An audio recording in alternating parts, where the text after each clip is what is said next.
And then he goes into this amazing little application towards the end of the chapter that tells us how to do it. How do you live? How do we live from freedom, from acceptance, from a place of security? We're not trying to achieve anything. There's no extra gold stars with God, ever, right? How do we live in a place from already being fully set free?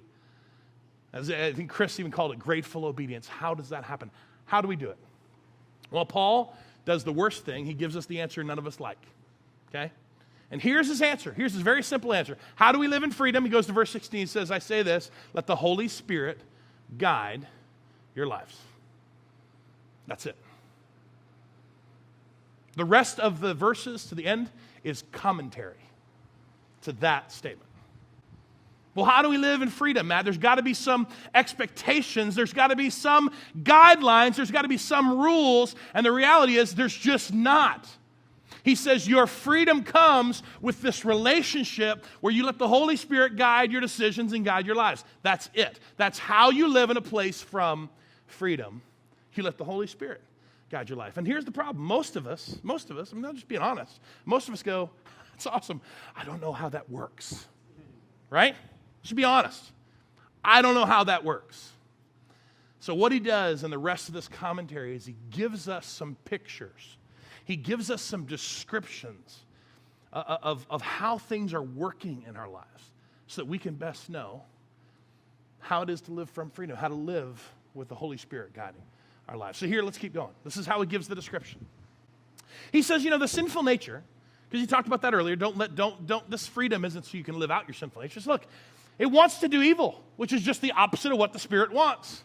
And the Spirit gives us desires that are opposite of what the sinful nature wants and desires. These two forces are, what's the two words? Read them out loud. Constantly fight. I'm going to do it again because I want to make sure you're with me. All right, ready? These two forces are what? Constantly fighting each other.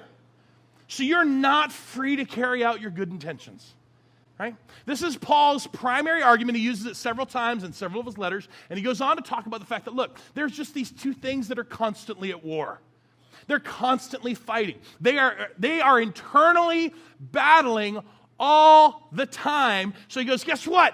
You can't just phone this in, right? You can't get into a default mode. You can't just fly by the emotional seat of your pants and just decide in the moment what you feel is right.